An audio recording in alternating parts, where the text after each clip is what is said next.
Nasci em Gorham, estado do Maine, em 26 de novembro de 1827. Meus pais, Roberto e Eunice Harmon, residiram por muitos anos neste estado. Já em sua infância, tornaram-se membros fervorosos e dedicados da Igreja Metodista Episcopal. Destacaram-se naquela igreja e trabalharam durante um período de 40 anos pela conversão de pecadores em prol da causa de Deus. Durante esse tempo, tiveram a alegria de ver seus filhos, em número de 8, convertidos e reunidos no aprisco de Cristo. A firme crença no segundo advento, porém, levou toda a família a separar-se da Igreja Metodista em 1843. Sendo eu ainda criança, meus pais se mudaram de Gorham para Portland, no Maine. Aí, com 9 anos de idade, sofri um acidente que me afetaria a vida inteira. Em companhia de minha irmã gêmea e de uma de nossas colegas, eu atravessava uma praça da cidade quando uma menina de 13 anos aproximadamente, zangando-se por qualquer futilidade, começou a perseguir-nos, ameaçando bater-nos. Nossos pais haviam nos ensinado a nunca brigar com ninguém, mas a fugir para casa imediatamente toda vez que corrêssemos o risco de ser maltratados ou feridos. Estávamos fazendo exatamente isto, a toda pressa, mas a garota nos seguia com igual rapidez, tendo na mão uma pedra. Em dado momento, virei a cabeça para ver a que distância se achava ela, e ao fazê-lo, a menina tirou a pedra que me atingiu o nariz. Fiquei aturdida com o golpe e caí ao chão, desmaiada. Quando recuperei os sentidos, achava-me na loja de um comerciante. Minhas roupas estavam encharcadas com o sangue que me jorrava do nariz e escorria para o chão. Um desconhecido amável ofereceu-se para levar-me para casa em sua carruagem, mas eu, desconhecendo o meu estado de fraqueza, disse-lhe que pretendia ir a pé para não sujar-lhe a carruagem com sangue. Os presentes não se aperceberam de que meu ferimento fosse tão sério e deixaram-me ir. Mas, depois de andar apenas alguns metros, senti-me fraca e atordoada. Minha irmã gêmea e minha colega carregaram-me para casa. Não tenho lembrança de coisa alguma ocorrida durante algum tempo após o acidente. Minha mãe disse que eu nada notava. Permaneci em estado de torpor durante 3 semanas. Ninguém, além dela, julgava possível que eu me restabelecesse. Mas, por qualquer motivo, ela pressentia que eu havia de viver. Uma bondosa vizinha que muito se interessava em meu caso achou que eu estava morrendo. Ela queria comprar-me um vestido para meu sepultamento, mas minha mãe lhe disse: ainda não, pois algo lhe dizia que eu não morreria. Ao recobrar o uso de minhas faculdades, parecia-me que estivera a dormir. Não lembrava o acidente e ignorava a causa de minha enfermidade. Quando recobrei um pouco de força, minha curiosidade foi atraída a ouvir casualmente aqueles que me visitavam dizer: que pena, eu quase não a reconheci. Pedi um espelho e, ao olhar-me nele, fiquei chocada com a mudança ocorrida com a minha aparência. Cada traço do meu rosto parecia mudado. Os ossos de meu nariz haviam se fraturado, causando essa desfiguração. O pensamento de ser forçada a carregar essa desgraça pela vida toda era insuportável. Não podia ver nenhuma felicidade em minha existência. Não queria mais viver, porém tinha medo de morrer porque não me achava preparada. Os amigos que nos visitavam olhavam com piedade e aconselharam meu pai a processar o pai da menina, que, como eles diziam, haviam me arruinado.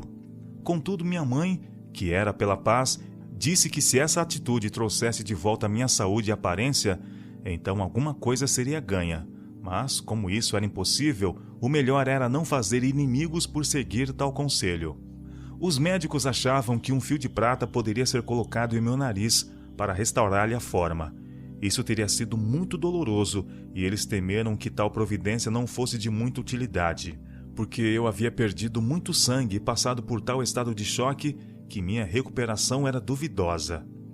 Mesmo que sobrevivesse, eles criam que eu não poderia viver por muito tempo. Fiquei reduzida quase a um esqueleto.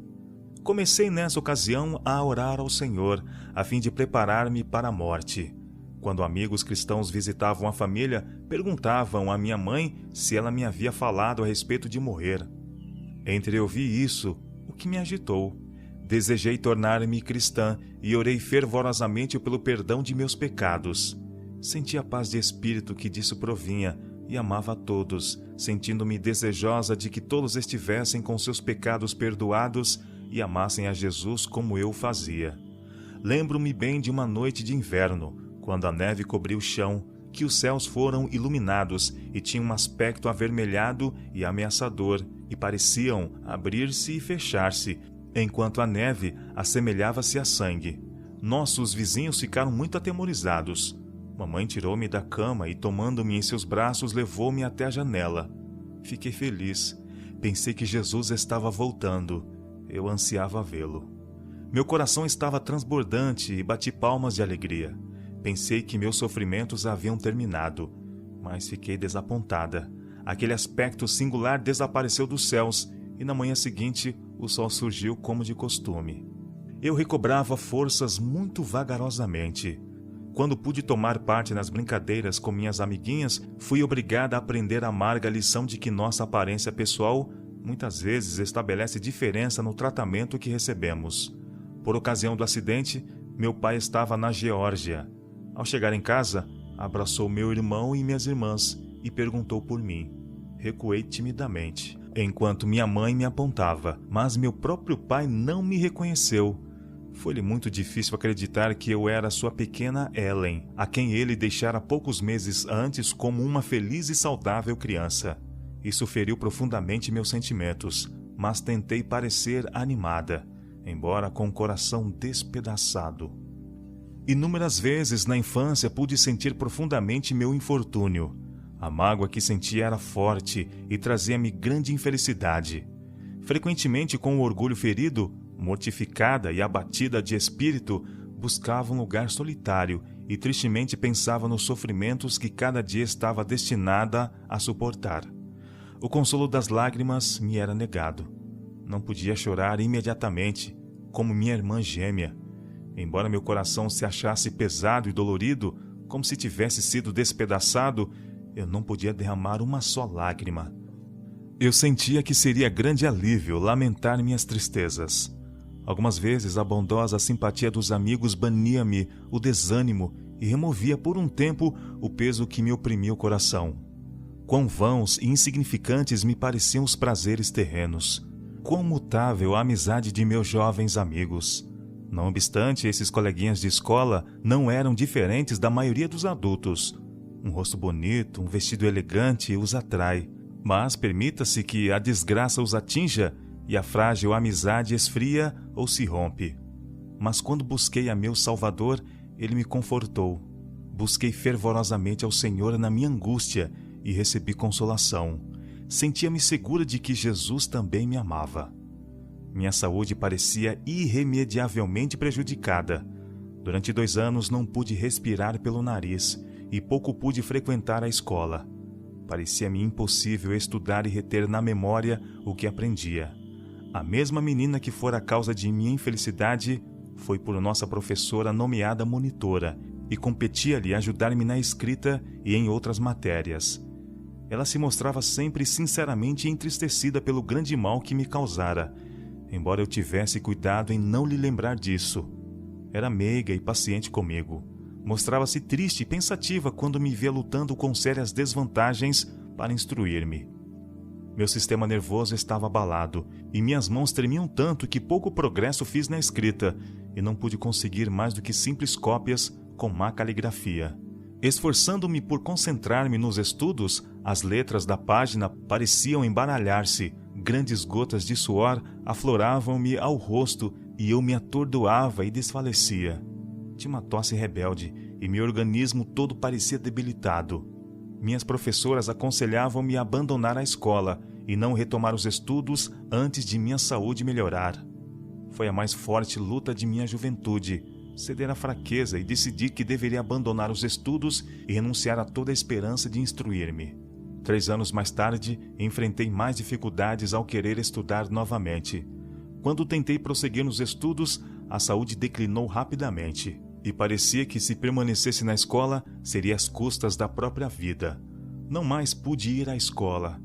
Eu tinha 12 anos de idade. A ambição de instruir-me era muito grande e quando pensava em minhas frustradas esperanças e que eu era uma inválida para toda a vida, fiquei inconformada com minha sorte. e às vezes murmurava contra a providência de Deus por assim afligir-me. Se tivesse aberto o coração à minha mãe, ela poderia ter me instruído, consolado e animado. Porém, ocultei meus turbados sentimentos da família e dos amigos, temendo que não me pudesse compreender. Desapareceu a feliz confiança no amor de meu Salvador que eu fruía durante minha enfermidade. Minha perspectiva de alegria terrena fora frustrada e o céu me parecia fechado. Em março de 1840, Guilherme Miller visitou Portland, no Maine, e fez uma série de pregações sobre a segunda vinda de Cristo, que produziram grande sensação. A igreja cristã da Rua Casco, onde foram realizadas, esteve repleta dia e noite. As reuniões não foram acompanhadas de uma agitação tola, mas profunda solenidade se apoderava do espírito dos ouvintes. Não somente na cidade se manifestou grande interesse, pois pessoas do campo afluíam dia após dia, trazendo cestas com seu lanche e permanecendo desde a manhã até o final da reunião da noite. Em companhia de minhas amigas, assisti a essas reuniões e ouvi o alarmante anúncio da volta de Cristo para 1843, apenas uns poucos anos no futuro. O Sr. Miller apresentou as profecias com uma precisão que convencia o coração dos ouvintes. Detinha-se a tratar dos períodos proféticos e apresentava muitas provas para confirmar seu ponto de vista. Seus apelos e advertências, solenes e poderosos, feitos àqueles que não se achavam preparados, deixavam assustada a multidão. Efetuaram-se reuniões especiais em que os pecadores podiam ter a oportunidade de buscar a seu Salvador e preparar-se para os terríveis acontecimentos que breve ocorreriam. Terror e convicção espalharam-se por toda a cidade. Realizavam-se reuniões de oração e havia um despertamento geral entre as várias denominações, pois todos sentiam, uns mais, outros menos, a influência do ensino da próxima vinda de Cristo. Quando os pecadores foram convidados a ir à frente, para o lugar daqueles que desejavam auxílio cristão especial, centenas atenderam ao apelo, e eu me coloquei entre os que buscavam aquele auxílio. Pensava, porém, que jamais me poderia tornar digna de ser chamada filha de Deus.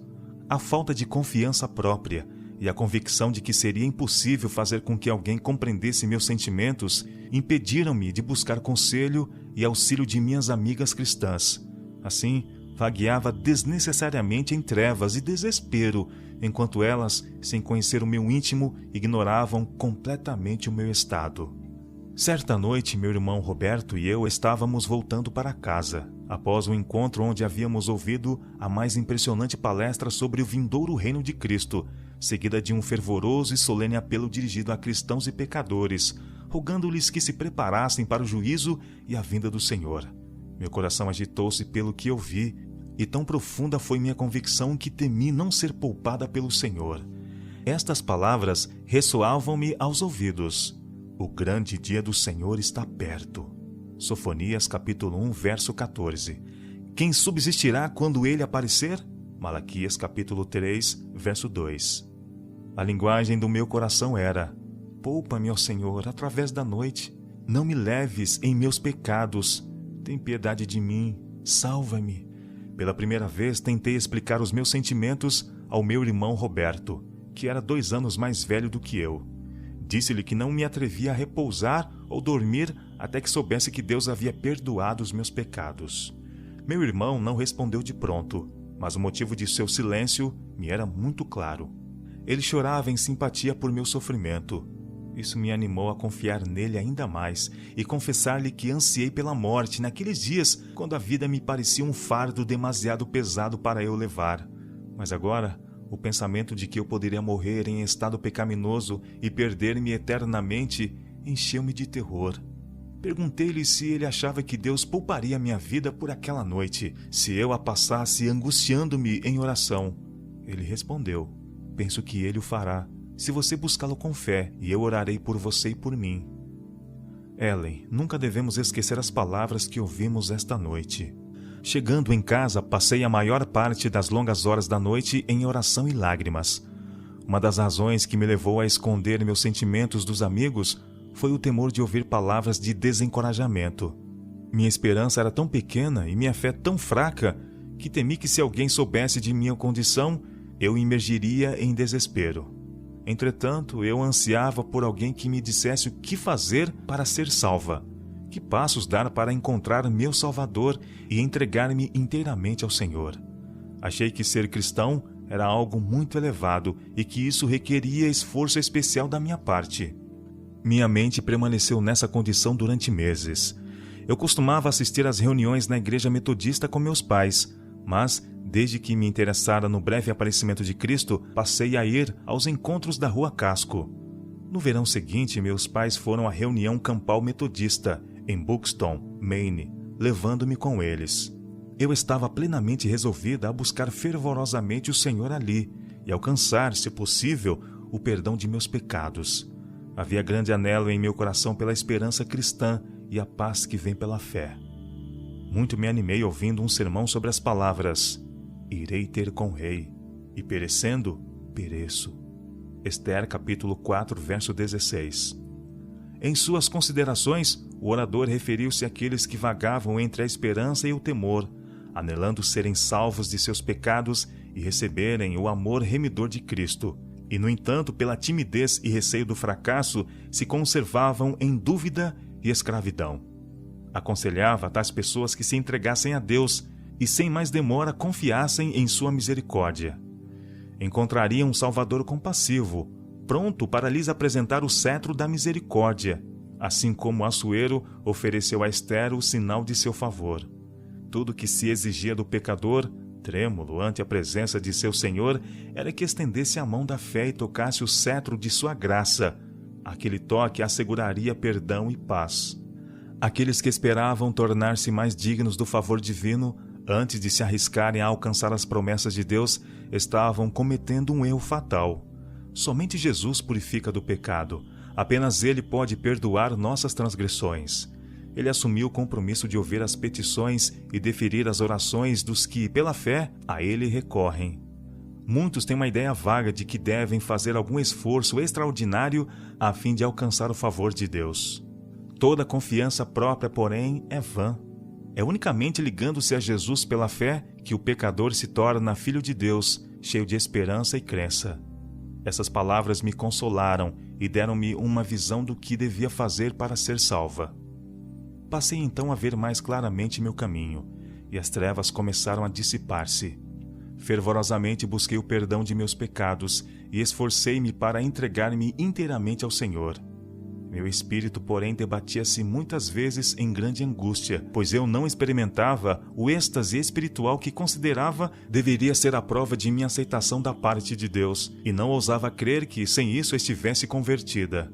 Quanto necessitava eu de instrução no tocante à simplicidade da fé. Enquanto permanecia curvada junto ao altar da oração em companhia de outros que buscavam ao Senhor, toda a linguagem do meu coração era: auxilia-me, Jesus, salva-me, eu pereço. Não cessarei de rogar enquanto minha oração não for ouvida e perdoados os meus pecados. Como nunca antes, sentia minha condição necessitada e desamparada. Enquanto me achava de joelhos em oração, meu fardo deixou-me e meu coração se aliviou. A princípio me sobreveio um sentimento de susto e procurei retomar o meu fardo de angústias. Julgava não ter o direito de sentir-me alegre e feliz. Mas Jesus parecia estar perto de mim. Sentia-me capaz de achegar-me a Ele com todos os meus pesares, infelicidade e provações, assim como faziam os necessitados em busca de consolo quando Ele esteve na terra. Eu tinha no coração a certeza de que Ele compreendia minhas provações e comigo simpatizava. Nunca poderei esquecer essa segurança preciosa da compassiva ternura de Jesus para com alguém tão indigno de sua atenção. Naquele curto período de tempo em que fiquei prostrada entre os que oravam, aprendi mais do que nunca acerca do caráter divino de Cristo. Uma das mães em Israel aproximou-se de mim e disse: "Querida filha, você achou a Jesus?" Eu estava para responder sim, quando ela exclamou: "Verdadeiramente você o achou. Sua paz está com você. Eu a vejo em seu semblante." Repetidas vezes, disse consigo mesma: "Pode isso ser religião? Não estarei enganada?" Parecia-me demasiado pretender um privilégio excessivamente exaltado. Se bem que tímida demais para confessá-lo abertamente, eu sentia que o Salvador me abençoara e perdoara meus pecados. Logo depois encerrou-se a reunião e partimos para casa. Eu tinha a mente repleta dos sermões, exortações e orações que ouvíramos. Tudo na natureza parecia mudado. Durante as reuniões, nuvens e chuva haviam prevalecido na maior parte do tempo e meus sentimentos estavam em harmonia com o tempo. Agora, o sol resplandecia brilhante e luminoso, iluminava a terra de luz e calor. As árvores e a relva eram de um verde mais vivo, o céu de um azul mais profundo. A terra parecia sorrir com a paz de Deus. Igualmente, os raios do sol da justiça haviam penetrado as nuvens e trevas do meu espírito e afugentado a tristeza. Parecia-me que todos deveriam estar em paz com Deus e animados por seu espírito. Todas as coisas sobre as quais meu olhar repousava parecia terem passado por uma mudança. As árvores eram mais bonitas e os pássaros cantavam com mais suavidade do que nunca. Com seus cânticos, pareciam estar louvando o Criador. Eu não tinha desejo nem de falar, por temer que essa felicidade pudesse dissipar-se e eu perdesse a preciosa evidência do amor de Jesus por mim. Enquanto nos aproximávamos de nossa casa em Portland, passamos por uns homens que trabalhavam na estrada. Eles conversavam sobre assuntos comuns, mas meus ouvidos estavam surdos a tudo, exceto ao louvor de Deus, e suas palavras chegaram a mim como profundo agradecimentos e alegres hosanas. Volvendo-me para minha mãe, perguntei-lhe: por que esses homens estão todos louvando a Deus, sendo que não estiveram na reunião campal? Eu não compreendi ainda por que surgiram lágrimas nos olhos de mamãe. Um terno sorriso aflorou-lhe na face, enquanto ouvia minhas simples palavras que a relembraram de uma experiência semelhante em sua vida. Mamãe gostava muito de flores e tinha imenso prazer em cultivá-las, e assim tornar o lar mais agradável e atrativo a seus filhos. Mas nosso jardim nunca me pareceu tão encantador como naquele dia. Reconhecia uma expressão de amor de Jesus em cada arbusto, botão e flor. Essas belas coisas pareciam falar, em muda linguagem, do amor de Deus. Havia uma bela flor rosada no jardim, conhecida como Rosa de Saron. Lembro-me de ter me aproximado dela e tocado reverentemente suas delicadas pétalas, que pareciam sagradas aos meus olhos. Meu coração se encheu de ternura e amor por essas belas criações de Deus. Eu podia ver divina perfeição nas flores que enfeitavam a terra.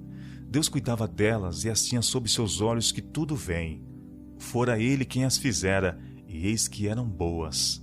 Ah, pensei, se Ele tanto ama e cuida das flores, as quais ornou de beleza, quão mais ternamente guardará os filhos formados à sua imagem? Eu repetia suavemente para mim mesma: sou uma filha de Deus, seu amoroso cuidado me cerca, serei obediente e de modo nenhum lhe desagradarei, mas louvarei sempre seu querido nome e amor por mim. Minha vida pareceu-me sob uma luz diferente. A aflição que me obscurecera a infância dir-se-ia ter intervindo misericordiosamente em meu favor, para minha felicidade, desviando-me o coração do mundo e de seus prazeres que não satisfazem, inclinando para as atrações duradouras do céu. Logo depois de nossa volta da reunião campal, eu, juntamente com vários outros, fiz profissão de fé na igreja. Preocupava-me bastante o assunto do batismo. Jovem como era, não podia haver senão uma única maneira de batismo autorizada nas Escrituras, e essa era a imersão. Algumas de minhas irmãs metodistas procuraram em vão convencer-me de que a aspersão era batismo bíblico. O pastor metodista consentia em batizar os candidatos por imersão, se eles conscienciosamente preferissem aquele método, embora insinuasse que a aspersão fosse igualmente aceitável a Deus. Finalmente foi marcado o tempo em que receberíamos essa solene ordenança.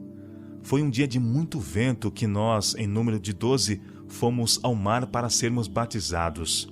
As ondas encapelavam-se e batiam contra a praia, mas, tendo eu tomado essa pesada cruz, minha paz era semelhante a um rio. Quando saí da água, sentia-me quase sem forças, pois o poder do Senhor repousava sobre mim. Senti que dali em diante não era deste mundo, mas erguia-me daquele túmulo líquido para uma novidade de vida. No mesmo dia, à tarde, fui recebida na igreja com todas as prerrogativas de membro. Uma jovem que se achava a meu lado também era candidata à admissão na igreja.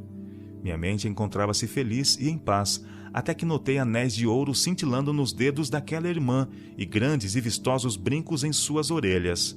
Então observei que seu chapéu estava enfeitado com flores artificiais e decorado com custosas fitas, dispostas em laços e tufos. Minha alegria se dissipou diante dessa mostra de vaidade em alguém que professava ser seguidora do manso e humilde Jesus.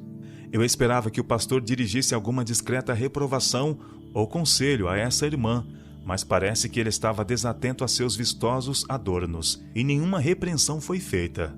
Ambas recebemos a destra da comunhão da igreja. A mão decorada com joias foi apertada pelo representante de Cristo e nossos nomes foram registrados no livro da igreja. Esta situação causou-me muita perplexidade e aflição quando me lembrava das palavras do apóstolo, que do mesmo modo as mulheres se ataviem em traje honesto, com pudor e modéstia, não com tranças, ou com ouro, ou pérolas, ou vestidos preciosos, mas, como convém às mulheres que fazem profissão de servir a Deus, com boas obras. 1 Timóteo capítulo 2, versos 9 e 10. Esse ensino da Escritura pareceu ser abertamente desrespeitado por aqueles a quem eu via como consagrados cristãos e que eram mais experientes do que eu. Se fosse realmente pecaminoso, como eu supunha, imitar o vestuário extravagante dos mundanos, certamente esses cristãos compreenderiam isso e se conformariam aos padrões bíblicos. Propus-me, porém, seguir as convicções do dever.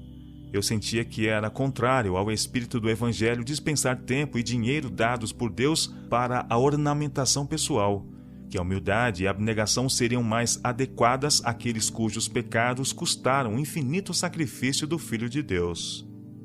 Em junho de 1842, o Sr. Miller fez a segunda série de conferências, em Portland. Considerei grande privilégio haver assistido a essas conferências, pois eu caíra em desânimo e não me sentia preparada para encontrar-me com meu Salvador. Essa segunda série criou na cidade muito mais agitação do que a primeira. Com poucas exceções, as várias denominações fecharam as portas de suas igrejas ao Sr. Miller. Muitos pregadores nos vários púlpitos procuravam expor os pretensos erros fanáticos do conferencista, mas multidões de ouvintes ansiosos assistiam às suas reuniões e, por falta de lugar, muitos ficavam sem poder entrar. A congregação ficava silenciosa e atenta, contrariamente ao seu hábito. O estilo de pregar do Sr. Miller não era floreado nem retórico. Ele apresentava fatos claros e surpreendentes que arrancavam os ouvintes de sua despreocupada indiferença. No decorrer da pregação, confirmava suas declarações e teorias com provas das Escrituras. Acompanhava suas palavras um poder convincente, que parecia assinalá-las com a linguagem da verdade. Ele era cortês e simpático. Quando todos os assentos da casa estavam ocupados e a plataforma e lugares em redor do púlpito pareciam literalmente cheios, eu o via sair do púlpito, descer a nave e tomar pela mão algum idoso ou idosa e achar-lhes um assento, voltando então e reatando o fio do seu discurso. Era, na verdade, justamente chamado Pai Miller, pois exercia cuidado vigilante sobre os que estavam sob o seu ministério. Era afetuoso em seu modo de agir, dotado de disposição jovial e coração terno. Como orador era interessante, e suas exortações tanto a cristãos professos como aos impenitentes eram apropriadas e poderosas. Algumas vezes, uma solenidade tão assinalada, a ponto de ser comovente, apoderava-se de suas reuniões. Muitos se rendiam à convicção do Espírito de Deus. Homens de cabelos grisalhos e senhoras idosas procuravam com passos trêmulos o lugar dos que desejavam auxílio espiritual especial. Aqueles que se achavam na força da idade madura, os jovens e as crianças, eram profundamente abalados. Gemidos e vozes de choro e de louvor misturavam-se no período da oração. Criei nas solenes palavras proferidas pelo servo de Deus, e doía-me o coração quando eram combatidas ou delas se zombava. Eu assistia frequentemente às reuniões e cria que Jesus logo devia vir nas nuvens do céu. O que me preocupava, porém, era estar pronta para o encontrar. Eu pensava constantemente no assunto da santidade do coração. Acima de todas as coisas, anelava obter essa grande bênção e crer que eu era inteiramente aceita por Deus. Ouvi muito a respeito da santificação entre os metodistas. vi muitas pessoas perderem sua força física sob a influência de forte agitação mental, e ouvi falar que isso era positiva evidência de santificação, mas não pude compreender o que era necessário para ser plenamente consagrada a Deus. Meus amigos cristãos diziam-me: creia em Jesus agora, creia que Ele a aceita agora. Tentei fazer como me disseram, mas descobri ser impossível acreditar que eu receber a bênção, a qual eu julgava deveria eletrizar todo o meu ser. Admirei-me de minha própria dureza de coração, ao ser incapaz de experimentar a exaltação de espírito que outros haviam manifestado. Parecia-me que eu era diferente deles, e para sempre impedida de fruir a perfeita alegria da santidade de coração. Minhas ideias a respeito da justificação e santificação eram confusas. Esses dois estados foram-me apresentados como sendo separados e distintos um do outro. Não pude compreender a diferença ou significado dos termos, e todas as explicações dos pregadores aumentavam minhas dificuldades. Era incapaz de reivindicar a bênção para mim mesma e desejava saber se isso devia ser achado apenas entre os metodistas e se, ao assistir às reuniões adventistas, eu não estava me separando do que eu mais desejava, o santificador Espírito de Deus. Observei ainda que alguns que se diziam santificados manifestavam um espírito amargurado quando o assunto da breve volta de Jesus era apresentado. Isso não me parecia uma manifestação da santidade que professavam. Eu não compreendia porque os pastores do púlpito se opunham à doutrina da proximidade da segunda vinda de Cristo. Uma reforma se seguira a essa pregação, e muitos dos mais dedicados pastores e leigos haviam-na recebido como verdade.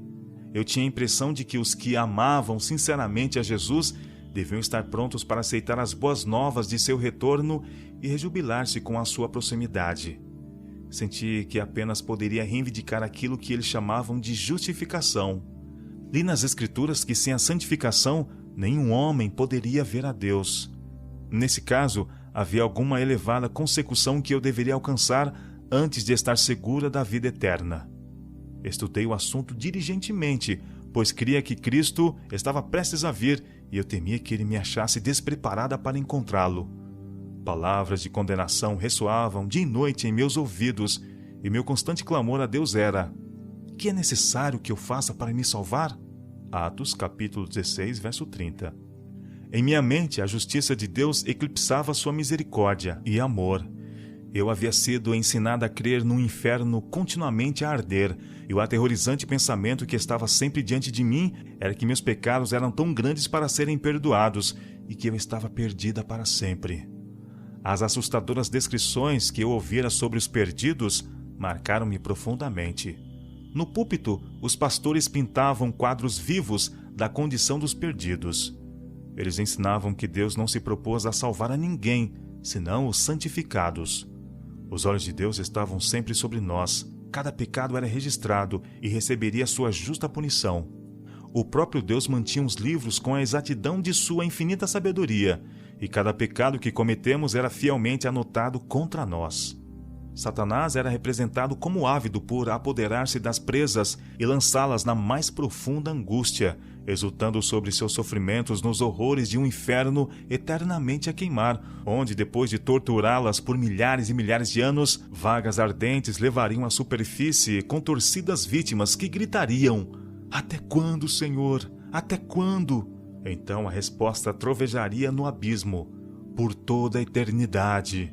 Novamente as ondas fundidas engolfariam os perdidos, lançando-os nas profundidades do tormentoso mar de fogo. Enquanto ouvia essas terríveis descrições, minha imaginação foi tão afetada que comecei a transpirar e me foi difícil conter um grito de angústia, pois parecia-me já estar sentindo os tormentos da perdição. Nesse momento, o pastor começou a falar sobre a incerteza da vida. No momento podemos estar aqui, e no inferno, no próximo, ou num instante sobre a terra e no outro no céu. Escolheremos o lago de fogo e a companhia de demônios ou as alegrias do céu com os anjos como nossos companheiros? Ouviremos vozes de lamento e a maldição dos perdidos por toda a eternidade ou cantaremos louvores a Jesus diante do trono?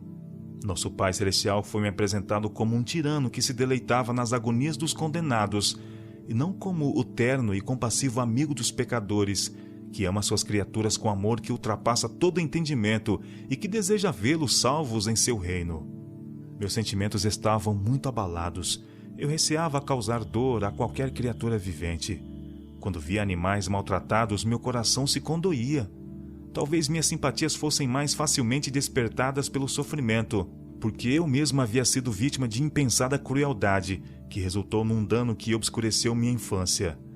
Mas quando tomou posse de minha mente o pensamento de que Deus tinha prazer em torturar suas criaturas, que haviam sido formadas à sua imagem, uma cortina de trevas pareceu separar-me dele. Quando pensei que o Criador do universo lançaria os ímpios no inferno para queimarem nas infindáveis eras eternas, meu coração curvou-se atemorizado e perdi a esperança de que tão cruel e tirânico ser consentiria em salvar-me da condenação do pecado. Pensava eu que o destino do pecador condenado seria o mesmo para mim, sofrer eternamente nas chamas do inferno enquanto Deus existisse. Essa impressão aprofundou-se em minha mente, a tal ponto que temi perder a razão. Eu observava os mudos animais com inveja, porque eles não tinham alma a ser punida após a morte. Muitas vezes tive o desejo de nunca ter nascido. Escuridão total desceu sobre mim e pareceu-me não haver um caminho para fora dessas sombras. Pudesse a verdade, como agora a conheço, ser-me apresentada então, e muitas perplexidades e tristezas ter-me-iam sido poupadas. Se o amor de Deus houvesse sido mostrado mais demoradamente, e menos sua severa justiça, a beleza e a glória do caráter divino haveriam de inspirar-me com profundo e ardoroso amor por meu Criador. Tenho pensado que muitos internados em asilos de loucos foram para ali levados por experiências semelhantes à minha própria. Sua consciência foi abalada por um senso de pecado e sua tremente fé não ousava suplicar de Deus o prometido perdão. Ouviam as descrições do inferno ortodoxo até que parecia coagular o próprio sangue das veias e imprimir com fogo uma impressão nas placas da memória. Andando ou dormindo, o terrível quadro estava sempre presente, até que a realidade se perdeu na imaginação, e eles só viam arrodeá-los as chamas de fabuloso inferno, e só ouviam os gritos dos condenados. A razão foi destronada, e o cérebro se encheu de confusa fantasia de um sonho terrível. Os que ensinam a teoria de um inferno perene fariam bem em cuidar com mais atenção de sua autoridade para manter crença tão cruel. Até então, eu nunca orara em público e tinha apenas falado algumas tímidas palavras na reunião de oração. Tive a impressão de que deveria buscar a Deus em oração em nossas pequenas reuniões sociais. Isso não ousava fazer, receosa de me atrapalhar e não poder exprimir meus pensamentos. Impressionou-me, porém, tão fortemente o senso do dever que, quando tentei orar em particular, parecia que estava a gracejar com Deus, porque deixara de obedecer à sua vontade.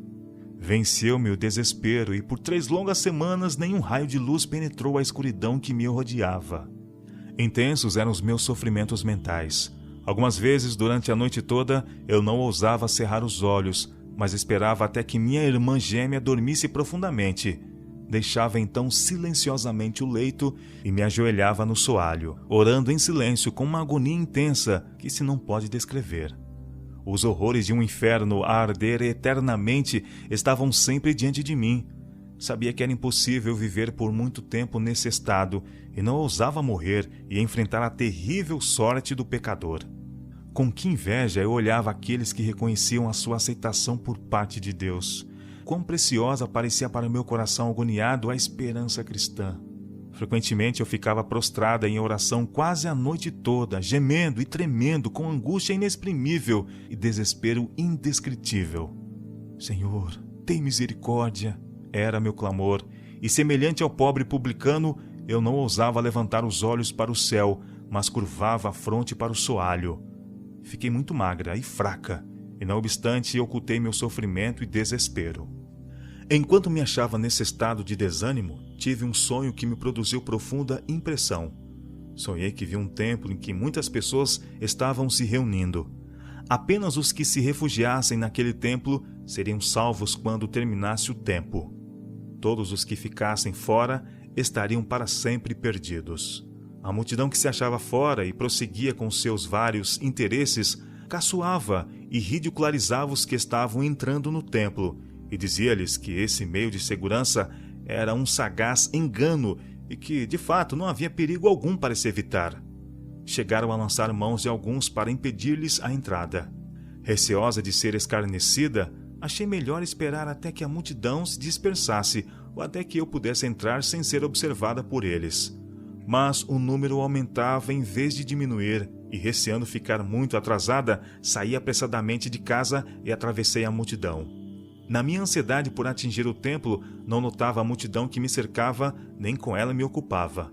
Entrando no edifício, vi que o vasto templo era apoiado por uma imensa coluna, e a ela se achava amarrado um cordeiro todo ferido e ensanguentado.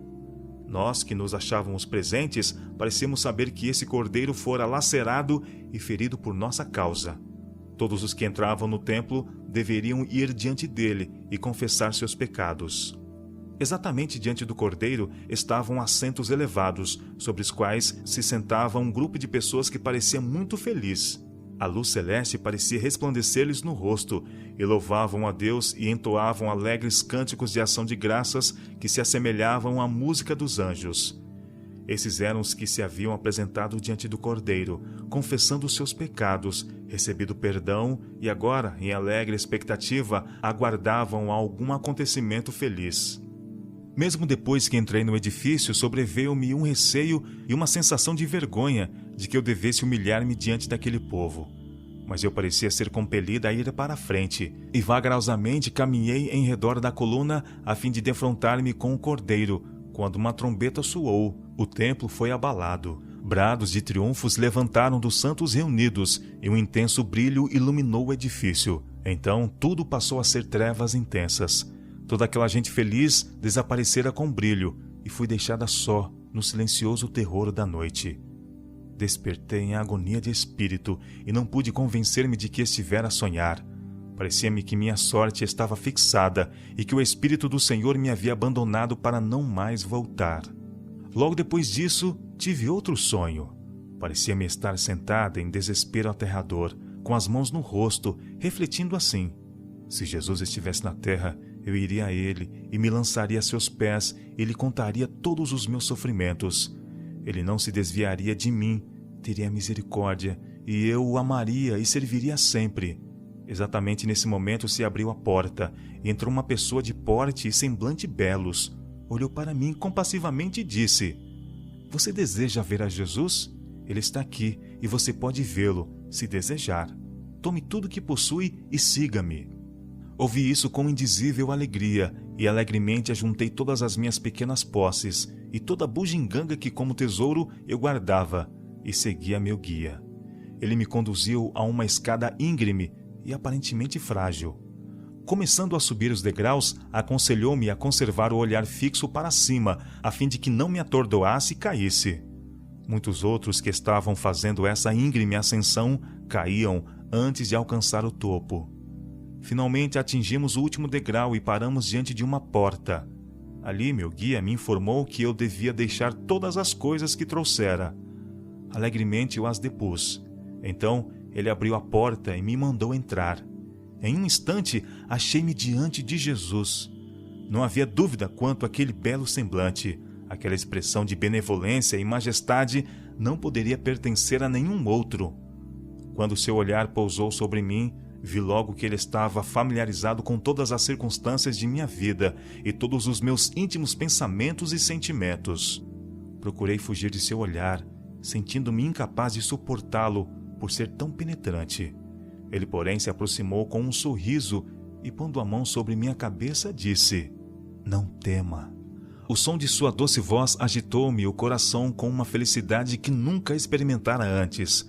Eu estava alegre demais para poder proferir uma palavra, e vencida pela emoção, caí prostrada a seus pés. Enquanto ali jazia inerte, cenas de beleza e glória passaram diante de mim, e parecia-me ter alcançado a segurança e paz do céu.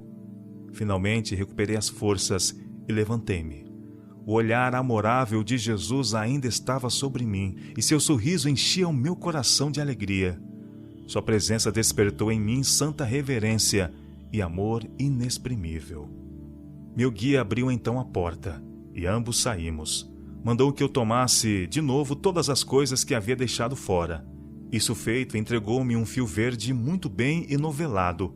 Ele me disse que o colocasse perto do coração e, quando quisesse ver a Jesus, o tirasse do seio e o estirasse inteiramente. Preveniu-me de que o não deixasse ficar enrolado durante muito tempo, para que não se embaraçasse e fosse difícil desemaranhar. Coloquei o fio junto ao coração e, cheia de alegria, desci a estreita escada, louvando ao Senhor e dizendo a todos com quem me encontrei onde poderiam achar Jesus. Este sonho deu-me esperança. O fio verde representava ao meu espírito a fé, e a beleza e simplicidade de confiar em Deus começaram a raiar em meu coração.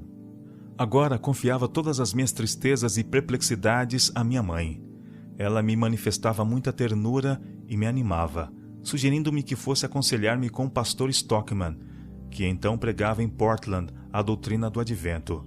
Eu tinha grande confiança nele, pois era um dedicado servo de Cristo. Ouvindo minha história, pôs afetuosamente a mão sobre minha cabeça, dizendo com lágrimas nos olhos: Ellen, você é tão criança. Sua experiência é muitíssimo singular, numa idade tenra como a sua. Jesus deve estar preparando você para algum trabalho especial. Disse-me então que, mesmo que eu fosse uma pessoa de idade madura e me achasse assim perseguida pela dúvida e desespero, ele me diria saber existir esperança para mim, mediante o amor de Jesus. A própria agonia de espírito que eu sofrera era uma prova evidente de que o Espírito do Senhor estava contendendo comigo. Disse que quando o pecador se torna endurecido no mal, não compreende a enormidade de sua transgressão, mas lisonjeia-se de que age corretamente e sem nenhum perigo. O Espírito do Senhor deixa-o e ele se torna descuidado e indiferente, ou despreocupadamente arrogante. Aquele bom homem falou-me acerca do amor de Deus a seus filhos errantes. Disse que, em vez de se alegrar em sua destruição, ele almeja atraí-los a si com fé e confiança singela. Ele se demorou a falar no grande amor de Cristo e no plano da redenção. O pastor Stockman falou-me da infelicidade que eu tivera e disse que, na verdade, era uma aflição atroz, mas pediu-me que cresse que a mão de um pai amante não fora retirada de sobre mim, que na vida futura, ao dissipar-se a névoa que ora me obscurecia o espírito, eu iria discernir a sabedoria da providência que me parecia tão cruel e misteriosa. Jesus disse a um dos seus discípulos: O que eu faço não sabes tu agora, mas tu saberás depois. João capítulo 13, verso 7. No grande futuro, não mais veremos obscuramente, como por meio de um espelho, mas havemos de conhecer os mistérios do divino amor. Vá em paz, Ellen, disse ele. Volte para sua casa confiante em Jesus, pois ele não retirará seu amor de todo aquele que o busca verdadeiramente.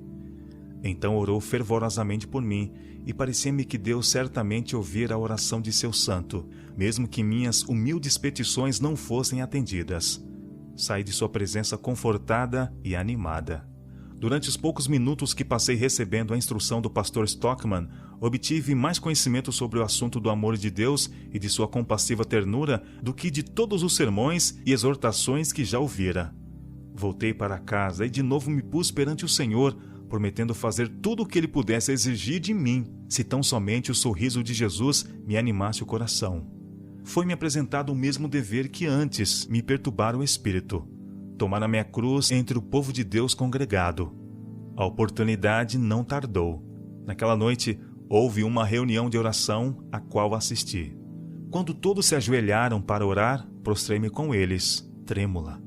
Depois de algumas pessoas haverem orado, alcei a voz em oração, antes que disso me apercebesse. Naquele instante, as promessas de Deus pareceram-me semelhantes a tantas pérolas preciosíssimas que deveriam ser recebidas apenas pelos que as pedissem. Enquanto orava, o peso e a agonia de coração que havia tanto tempo eu suportava deixaram-me, e a bênção do Senhor desceu sobre mim, semelhante a suave orvalho. Louvei a Deus de todo o meu coração. Tudo parecia excluído de mim, exceto Jesus e sua glória, e perdi a consciência do que se passava em redor. O Espírito de Deus pousou sobre mim com tal poder que não pude ir para casa aquela noite. Quando voltei para casa, no dia seguinte, grande mudança ocorrera em meu espírito. Dificilmente parecia ser eu a mesma pessoa que deixara a casa de meu pai na noite anterior. Esta passagem estava continuamente em meu pensamento. O Senhor é o meu pastor, nada me faltará. Salmo, capítulo 23, verso 1. Meu coração transbordava de felicidade, enquanto eu suavemente repetia essas palavras. Minhas opiniões acerca do Pai estavam mudadas. Considerava-o agora um Pai bondoso e terno, ao invés de tirano severo que forçasse os homens a uma obediência cega. Meu coração deixava-se levar a ele em amor profundo e fervoroso. A obediência à sua vontade me parecia um prazer. Era para mim uma alegria estar no seu serviço. Nenhuma sombra nublava a luz que me revelava a perfeita vontade de Deus. Experimentei a segurança de um Salvador que em mim habitava e compreendi a verdade do que Cristo dissera: quem me segue não andará em trevas, mas terá a luz da vida. João capítulo 8, verso 12. Minha paz e felicidade estava então assinalado contraste com minha tristeza e angústia anteriores, que parecia como se eu houvesse sido libertada do inferno e transportada ao céu. Podia até louvar a Deus pela desgraça que fora a provação de minha vida, pois se tornara o meio de fixar meus pensamentos na eternidade. De natureza orgulhosa e ambiciosa, eu poderia não ter me inclinado a entregar o coração a Jesus, se não fosse a cruel aflição que me separara, de certa maneira, das glórias e vaidades do mundo. Durante 6 meses, nenhuma sombra me nublou o espírito. Tampouco negligenciei um dever sequer que conhecesse. Todo o meu esforço visava fazer a vontade de Deus e conservar Jesus e o céu continuamente em vista. Estava surpresa e extasiada com as claras perspectivas que agora a mim se apresentavam do sacrifício expiatório e da obra de Cristo. Não mais tentei explicar minhas aflições de espírito. Basta dizer que as coisas velhas já passaram, tudo se fez novo. 2 Coríntios capítulo 5, verso 17. Não havia uma nuvem para empanar minha perfeita aventura. Eu aspirava a contar a história do amor de Jesus, mas não sentia disposição para entreter conversação habitual com qualquer pessoa. Meu coração estava tão cheio de amor a Deus e daquela paz que excede todo entendimento que eu me comprazia em meditar e orar. Na noite seguinte àquela em que recebi tão grande bênção, assisti à reunião adventista. Quando chegou a hora para os seguidores de Cristo falarem a favor dele, não pude ficar em silêncio, mas levantei-me e relatei a minha experiência.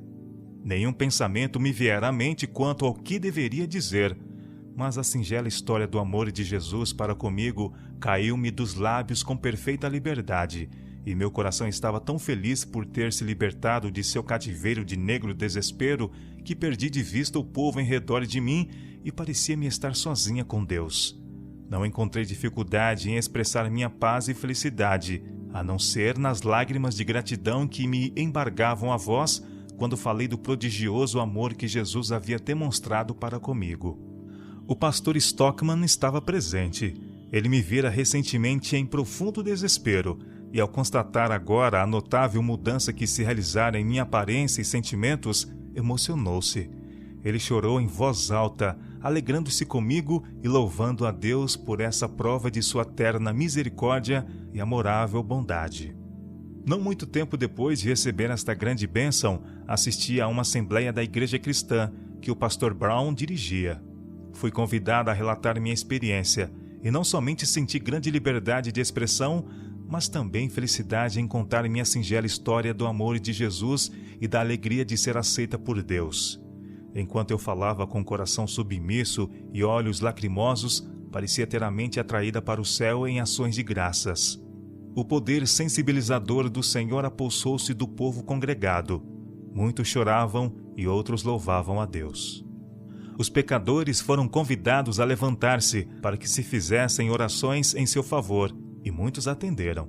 Meu coração estava tão grato a Deus pela bênção que me concedera que almejava que outros participassem dessa alegria santa. Interessei-me profundamente por aqueles que poderiam estar sofrendo sob a convicção do desagrado do Senhor e do fardo do pecado. Enquanto relatava a minha experiência, pressenti que ninguém poderia resistir à evidência do amor perdoador de Deus que em mim realizara uma mudança tão maravilhosa. A realidade da verdadeira conversão parecia-me tão evidente que eu desejava ajudar minhas jovens amigas a virem para a luz, aproveitando cada oportunidade para exercer minha influência nesse sentido. Providenciei reuniões com minhas jovens amigas, algumas das quais eram consideravelmente mais velhas do que eu, e outras, em menor número, casadas. Várias delas eram frívolas e desatenciosas. Minha experiência soava-lhes aos ouvidos como uma história ociosa e não davam crédito às minhas exortações. Decidi, porém, que meus esforços não cessariam sem que essas queridas pessoas, por quem eu tinha tão grande interesse, se entregassem a Deus. Despendi várias noites em oração fervorosa por aquelas pessoas que eu buscara e reunira, com o propósito de com elas trabalhar e orar. Algumas delas se haviam reunido conosco pela curiosidade de ouvir o que eu tinha para dizer. Outras me julgavam fora de mim, por eu ser tão persistente em meus esforços, especialmente quando não manifestavam interesse algum.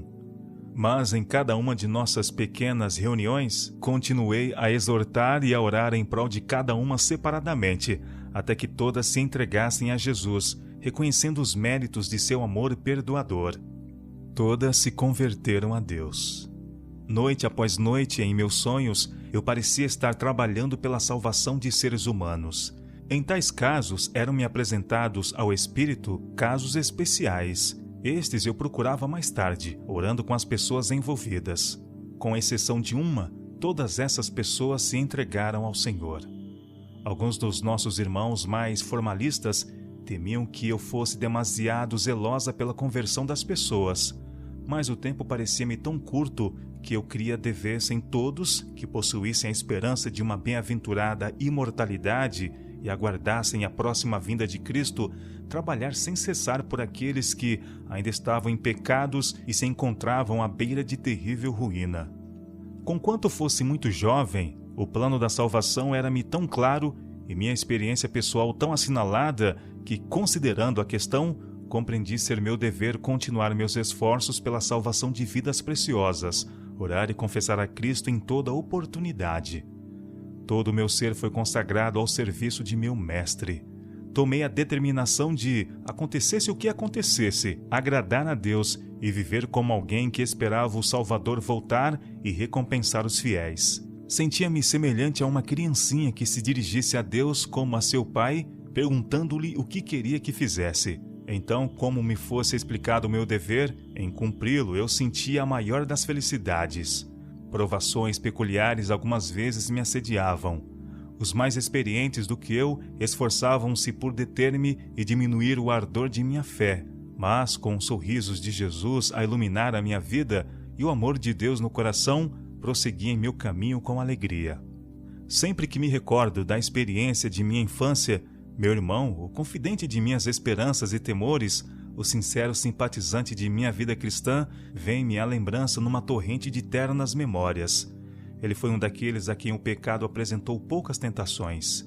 Naturalmente consagrado, ele nunca procurou a amizade dos jovens e dissolutos, mas preferiu antes a companhia de cristãos, cuja conversão o instruísse nos caminhos da vida. Sua conduta prudente estava bem além do comportamento dos de sua idade. Ele era gentil e pacífico, e sua mente estava quase que constantemente voltada para as coisas religiosas. Aqueles que o conheceram o apontavam como modelo à juventude, um exemplo vivo da graça e beleza do verdadeiro cristianismo.